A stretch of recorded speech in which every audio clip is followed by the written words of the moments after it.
Nagaan waaqayyoo hunduma keessaniif haa ta'u jaalatamtootaa fi kabajamtoota maatii furtuu dhaloota miidiyaa for akkam jirtu nagaa keessanii nagaa kooti galanni waaqayyoodhaaf haa ta'u egaa hundumaa waaqayyo nu gargaareera bakkuma jirtanitti nageenyi silaa qaqqabu jecha har'a egaa gara keessan dhufeen jira gara keessan kanan dhufeefis gaaffii naaf dhiyaatetu jira.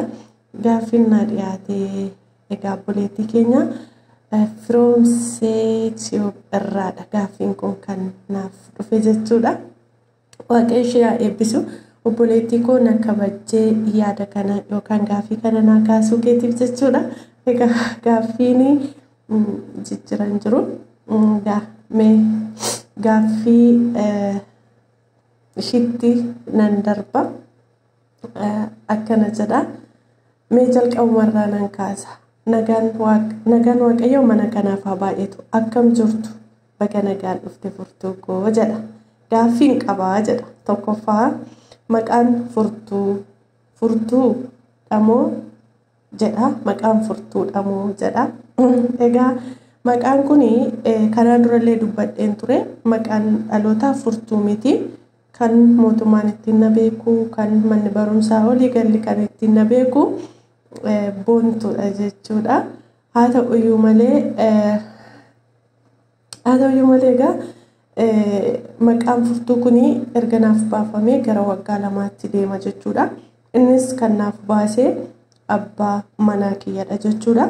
Sababii itti naaf baaseef qaba. Sa'aatii sanatti ani dirqama haadha manummaan ba'e malee waa biraa miti. Dubartiin tokko gaa'ela keessatti abbaa manaa ishiitiif abbaan manaas akkasuma haadha manaa isaatiif sa'aatiin wanta tokko hojii wayii eegaluu danda'a. Waan meeqatu jira jireenya namaa keessatti.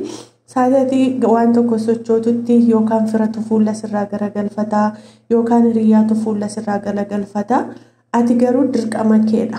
Haadha manaa keetiif daftee qaqqabuun haati manaas immoo abbaa manaa ishiitiif daftee qaqqabuun jechuudha.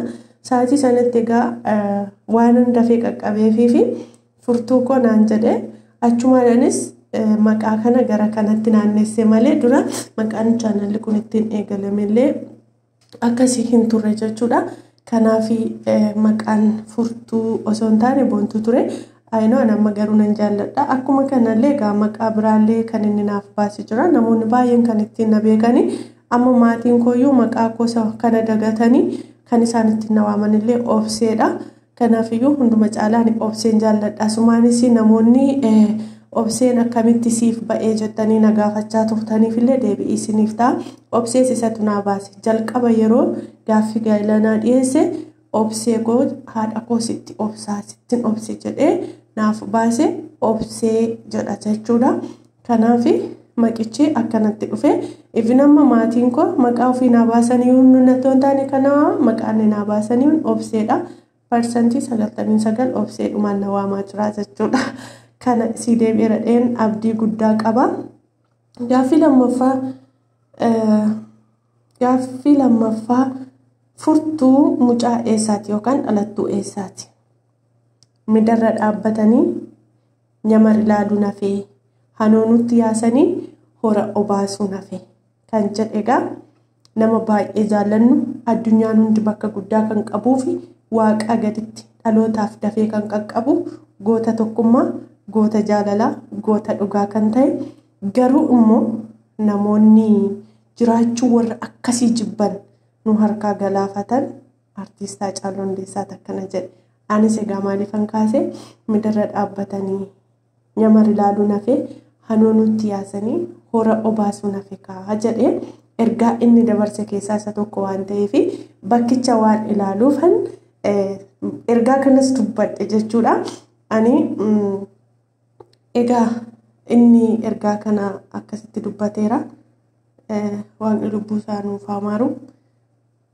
Egaa warra nagaa hin jaallanneen, warra tokkummaa hin jaallanneen, warra jiraachuu warra gaggaarii ta'an hin jaallanneen amnusi egaa ergaan isaa moruu hundumaa hojiin isaa hundumaa dhaloota wajjin hin jira. Kanaaf iyyuu ani dhalattuu mucaa midaati jechuudha. Baadiyyaa isaarratti naladhe gara magaalaa isaa dhaquudhaaf mana keenya duuba darbanii deemu jechuudha. Natti tola baadiyyaatti dhalachuu kootii fi mana barumsaa hanga sadarkaa tokkoffaa achuman ture. Jidduutiinis immoo gara biraas deemeera. Garuu immoo bakka dhalootaan gaafatame waan ta'eef achitti dhaladhe mucaa baadiyyaa yookaan intala baadiyyaati ani jechuudha. Achi bakki dhaloota koo kana fakkaata gaaffii lammaffaa. Tole gaaffii sadaffaa biyya erga baate waggaa meeqa biyya ormaa kanatti muudannoon hin daganne qabdaa jedha gaaffii sadaffaa. Gaaffiin kun baay'ee na kolfisiisa jechuudha. Erga biyyaa bahee kanaan dura gaaffii kana gaafatameen ture. Mana dastee kan jedhu yookaan dastee Muhammaditti gaafatameen ture. Kan na gaafate immoo obboleessa keenya Tulluu Coqorsaa ture kan na gaafate. Garuu achitti deebiseen ture achitti isin hin argine ta'a. Kanaaf gaaffii arfaffaa akkanadha. Gaaffii kana gaanan deebisa muudannoo hin dagatamne. Muudannoo yeroo kamiyyuu warrillee naatti kolfachuudha yeroo yaadatanii. Kanaaf nan deebisa amma kanan hin dagannedha jechuudha. Dhugaa dubbachuuf taanaan inni tokkoffaa yeroo nani dhufe ho'a ture yeroon isaa. Innaa baay'ee ho'ammoo nulfaata. Ho'asa yeroo humnaa ol ho'uuti ture kan nani dhufe. Isaan booda mi'a suuqiidhaa fidaniitu daddafinaan jedhu isaan afaanuma isaanii uumamumaan ol fuudhanii dubbatu. Ani immoo uumama koo keessatti sagalee yoo ol kaasanii dubbatan natti tolu jechuudha. Nan boo'ayyuu ture maatiin kiyyallee ni beeku kana jechuudha. Sagalee guddaa ol fuudhanii dubbatan hin jaalladhu jechuudha. Kun kennaadhuma waaqni naa kennedha. Achiin booda bakka nan boo'ee akka carraatee mucaa afaan Oromoo beektu obboleettii afaan Oromoo beektu ture na bukkee. Isheen itti himte jechuudha. Achi dhiifama jedhanii amma yeroo miini suuqii dhufu natti kolfu jechuudha akkatti dubbataniitu.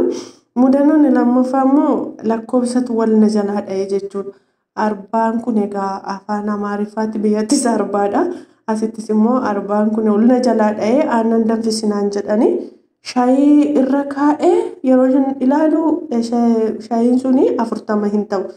Kanaafuu lakkoofsi kun sirrii akka hin taane naaf galee. Kaa'een gaafa hojjechiistuun koo gara kootti dhuftu gaafadhee qulleeffadhee jechuudha. Kana nirraanfanne anaan na bashannansiisa jechuudha. Wanti kun muudannoo nirraanfanne. Turteettaa kan jedhuuf immoo eeyyan xiqqoo tureera galata Waaqayyoo biyyuma tokkoon dhufee bakkuman amma jiru kana biyyattillee eeyyamaan galee deebi'a malee immoo biyya biraa hin deemne biyyuma tokkoon dhuman dhufeen jira jechuudha. Galanni Waaqayyoof haa ta'u. Tole gaaffii arfaffaa akkana jedha. Furtuun haadha warraa tajaajilaati yookaan haadha mana nama Waaqayyooti. Nama Waaqayyooti akka taate nani beeka. Kanaaf akkamii haadha manaa tajaajilaa ta'uun ni ulfaatamoo hin ulfaatu sirriitti nuuf ibsi jedha gaaffii arfaffaa. Egaa jireenya keenya keessatti biyya lafaa kanarra amma jiraannutti wanti hin ulfaanne tokko hin jiru. Hundisaa ulfaataadha. Garuu akka ulfaatus akka salphatus kan godhatu abbaadha jechuudha jireenya isaa keessatti dhugaa dubbachuuf taanaan. Jalqaba duraa gaa'elli sun dhuguma Waaqayyo biraa eeyyama rabbiitiin naaf ta'e Waaqayyo eeyyama isaatiinidha namni kun kennaa kooti jette taanaan. Kanaaf egaa gaaffiin shanaffaa kanarratti gaaffii arfaffaa irratti waan hunduma isaa kan salphifatu sidha jechuudha. Sidha kan salphifatu lolli jira wanti baay'een jira. Walumaa galatti ani gabaabsee kanan deebisu situ salphifata jireenya kee keessatti jechuudha. Innaa waan tokko bara gaa'ela godhannu seerri manni amantaa sirna gaa'ela keenya nuuf gaggeessan abbaan sirna sagantaa keenya nuuf gaggeessanii tajaajila yookaan immoo lubni jechuudha. Jecha tokko jedhan ture. Namatu ilma tokko qabu jarra abbaa qabeenyaati. Garuu guyyaa tokko isaan guyyaa wal lolan argeen beeku mucaan. egaa namni guddatee numa fuudhame tiiree gaafa fuudhuutu man turee wal lolaadha manaa wajjin jechuudha. Achuma gadi ba'eetu ani ammuma hiikuun barbaadaa jedhaan. Maal taate ilma konnaan ani akka keessan kan akka keessanii malee gaa'illi koo akka lola qabaatuun barbaadu akka keessanitti gammachuudhaan jiraachuun barbaadaa jedhaan. Isaan booda maatiin rifatanii kottu yaa ilma koo jedhaniitu maal jedhu teessisanii nuti wallollee beekna sirriitti garuu immoo si fuulduratti walloluu dhiisuun keenyatu dogongoradha jedhanii akkasitti gorsa kana nu kaa'ee achi waan baay'ee irraa baradhanillee mataa kootii jechuudha. Namni wallola gaa'ila isaa keessatti namoonni baay'een as ba'anii raandim kan taxaaltanan naqmeen ulaamat ushatnu sobadha kun waggaa amma kanaatu waliin loliin ani kanan xiyyeeffadhu walloluu keenya sanarratti otoo hin taane namni kamuu gaa'ila isaa keessatti nama kam wajjin walloluu keessoo hin taane akkamitti dhimma sana safurtu jedhamudha. Dhimma sana furuu qabda malee namni miiliif miilii walitti bu'aa deemaami namni walitti bu'a. Gaa'ila keessa jireenya lafa kanaa irratti immoo jechuudha akka kootti jechuudha. Akkanaaf galutti biyyi lafaa dhala namaatiif yeroo kamuu ulfaataadha. Gin akka ulfaatus akkan ulfaannes godhachuun immoo ogummaa waaqayyoo si kenneen sidha jechuudha. Kanaaf anaaf ulfaataa miti. Kanaafuun ulfaatuun sodaatina isiniin jechuun jaalladha. Kanaaf baay'ee waan ulfaatu miti. Akkas isiniin jedha. Mishii shanaffaa nama waaqayyoottiin eessatti wal bartee simoo isatu gaaffii jaalalaa dhiyeessee balaan buutedha gama kuudin iddoo kanatti. Egaa gaaffii jaalalaa kana kan dhiyeesse egaa akkuma beekamu ani mucaa intala Oromooti. Aadaa fi safuu barachaa isin guddadhe waan ta'eef argaas guddadhe waan ta'eef hamma fe'e yoon jaalladhe iyyuu nama tokkoof gaaffii jaalalaan dhiyeessu. Sababiin isaas kan kooti taanaan na jaallate taanaan inni dhufaa miire. Kanaaf egaa gaaffichi isamoo situ dhiyeessee kan jedhuu fi ana miti achumaa dhufe kanaan dura dubbatee ture innillee jechuudha. Anarraa toon taane isumarraa dhufe kan hin sobne garuu gaafan jalqaba arge eessatti wal bartanillee kan jedhuuf keessaa qaba. Eessatti wal bartaniin kuni ani akka carraa hiriyaa koo kan obboleettii koo bira deemee jechuudha. Bakka sanatti ani imma koo ishee bira deeme inni immoo hojiinsaa tajaajila waan ta'eef akka carraa ta'e sagantaa wayii qabu ture. Wal argine garuu ani yeroon argu baay'ee rifadheera. Saatii sanatti garuu innis gaaffiin jaalalaa homtuu hin jiru. Garuu dhimma kana gadi fageenyaan inni kanaan dura ibseera waan ta'eef ilaaluu dandeessu jechuudha. Kanaafuu gaaffichi anarraa osoo hin taane isarraatii dhufee jechuudha. Kana fakkaata. Ishi gaaffii jaaffaa furtuu maaltu gammachiisaa jedha.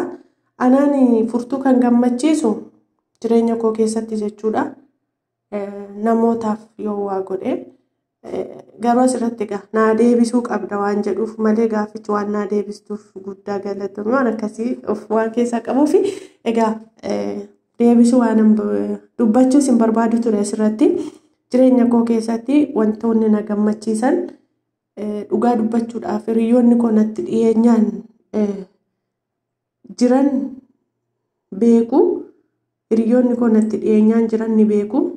Yoon ofii koollee dhabee liqeeffadheen hanga namaaf gochuu inni kun na gammachiisa jechuudha. Kanammoo kanan godhu ayyaana waggaarra dhaabbadhee toon taane otoo ayyaanni waggaa namoonni baay'een ayyaana wayii sababeeffatanii godhu. Anytime namni rakkatee jiraannan sababa barbaaduun hin barbaachisu. Abbaa manaa kiyyallee kanan jaalladhuuf baay'ee kanan isaaf bakka qabuu fi amala akkasii qaba. Kanaaf amma humna keenya nama tokko nama baay'ee miti nama 3 nama 4f biddeen tokko laattee fi sa'aatiin beela'ee jiru sanatti ayyaana eegdee gochuu otoo hin taane sa'aatuma sanatti gooteef taanaan inni kun anaaf gammachuu kooti. So abbaan koos kana jaallata ture waan akkasii jaallata. Innaa ijoollummaa kootiillee kaasee waan akkasii kana nan qaba. Kanan hin daganne yeroo tokko maatiin manan jiranii baadiyyaa hin beektu gaa. Namni beela'inaan jedhee jennaan abaluu isaa hin beekani akaayii dhakaaf jedhee hammanan ol seenutti uffata miiccamee jiru ayyaana ximqata jala nan beekaa yeroo sana uffata miiccanii maatiin mana jiranii uffata sassaabbatee sokkeera. Isa kana hin irraanfadhu. Amma kanadha ijoollummaa kootii kaasee jechuudha. Inni kun anaan na gammachiisa. Namoota jaartii umuriin isaanii dulloomoo ta'an fa'aa akkasiin godha jechuudha. Miila isaanii dhiquu namoota baadiyyaa kana yoo qoree miilatti cabeellee deemeen baasaa fi na waammatu jechuudha. Beeku akkana ni gochuu waan kana godhachuudha. Amma isa keessa darba hojjechiisuun koo ati dhugaadhumaan du'aayii yookaan immoo kadhannaa haadholii qabda naan jetti. Yeroo baay'ee waan akka stoofiin kun yookaan immoo ooviniin gaaziin wanta akkasii yeroo baay'ee na mudatee beeka. Kana kanarratti ati kadhannaa haadholii qabda naan jetti jechuudha. Haadholiin siif kadhatu ati kadhannaa haadholii qabda naan jetti ture jechuudha dhugaa dubbachuudhaaf. Ijoollummaa kootii kaasee waan akkasii hojjetaan ture. Maatiillee dhoskee bishaan waraabuun deema jedheen qodaa bishaanii keessa fa'aa wanta itti hidheen baala warqee fa'iin maree qodaa bishaanii sana keessa kaa'een fuudhee fi deema jechuudha. Ofitti hir'isee ga'ee nyaadhu fa'aarraa hir'isee yeroon itti akkas godhee beeku na yaadadha jechuudha. Kun anaan na gammachiisa. Yeroo kamiyyuu caalaa hundumayyuu caalaa jechuudha. Gammachuu kan naaf laatu isa kanadha. Wanti furtuu gammachiisu isa kanadha. Hunduma caalaatti waaqayyoon qabaachuun koos na gammachiisa. Garuu yoo maal godhe gammaddisa dhamuuf isa kanadha jechuudha. Yoo nu farkaa dhabe akkaawuntiin koo duwwaa ta'ellee hiriyoota koorraa liqeeffadhee yeroon ani itti godhatu jira. Kanammoo namoonni natti dhiyaatanii natti dhiyeenyaan beekan jiru waan ta'eedhaafi isa kana fakkaata. Kanadha dhugaa dubbachuuf inni kun ani jireenya koo keessatti baay'ee gammachuu guddaa anaaf kennaa jechuudha. Kanaaf egaa inni kun anaaf gammachuu guddaa kenna. Gaaffiin torbaffaa isa dhumaati jechuudha. Furtuu hiriyaa shamarranii qabdaayee hiriyaa shamarranii yookaan dhiiraa qabdaayee dubartii jedha yookaan hiriyaa dubartii jedha. Hiyyummaadhaaf nama filachuun barbaachisaadha jettee yaadda gaaffii kootii waan naa deebiftuuf guddaa galatoomi jedha. Egaa ani hiriyaa shamarranii dhugaa dubbachuudhaaf qabas hin qabus hin jedhu.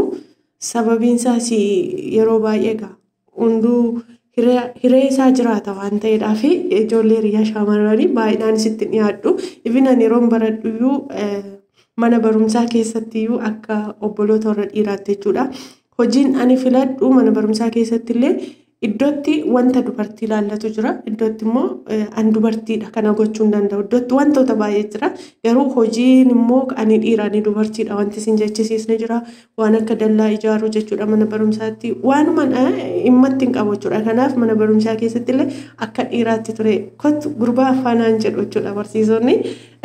Kanarraan kan ka'e ani isa kanaaf hiriyaa shamarranitti baay'een dhiyaadhu. Itti dhiyaadhees immoo namiidhu baay'ina waan ta'eef baay'ee itti dhiyaadhu dhiifama naa godhaati. Garuu immoo jechuudha ijoollee baay'ee jaaladhu lama nan qaba amma hiriyoota jechuudha. Jechuun hiriyaa nan qabaa gin amma isaan na jaallatan hin beeku. Ani immoo hamman jaalladhu waan hin beekuuf lama qaba jechuudha. Ammatti irra caalaatti garuu yoo rakkadhe yoo dhiphadhe warra dhiiraatti himachuutu irra naaf salphata jechuudha. Hiyyummaa isa jedhuuf immoo ani hiyyummaa qarshii Toon taane hiyyummaa sammuu hin jibba. Hiyyummaa sammuu sanaan filadhu malee hiyyummaa qarshii waliin hojjettee argatta. Hiriyyummaa akkasuma laayivii majireenya hawaasummaa soo ta'e nama qabeenya isaatiin miti kan ofitti buttuun qabeenya isaatiin miti kanatti atitti dhiyaattu jechuudha. Waan akkasii amala koo keessatti iddoo qabeenyaa toon taane sammuu irrattidhaani kananii namoonni tokko tokkotu waa hojjechuu danda'u sammuu isaaniitiin ofii yoomsu jechuudha. Kanaafuu isa sammuu irratti hojjedhaa fooyyessuu yaalaa malee isa maallaqaa waliin hojjettanii fidduun jedha. Yaadni naaf ka'e kana fakkaata na kabajjee gaaffii kana naa dhiyeessuu keetii fi guddaa galatoomii hundi keessan warri kana dhaggeeffattan guddaa galatoomaa eebbifama. Kanaaf yoo jiraate viidiyoo biraa irratti isinii qabadhee dhufa. Warri yaada dabalataa qabdan koomunitii jala jira gaaffiidhaaf achi jalatti dhiyeeffachuu ni dandeessu. Wanta dogongore hundaaf dhifama. Xiqqoo sagaleen koo sirrii miti taalloon qabee waan jiruufi kana fakkaata. Turtii gaarii qabaadhaa, isiniin jaalladhaa, isiniin kabaja. Yeroo biraa viidiyoo biraan walitti deebinutti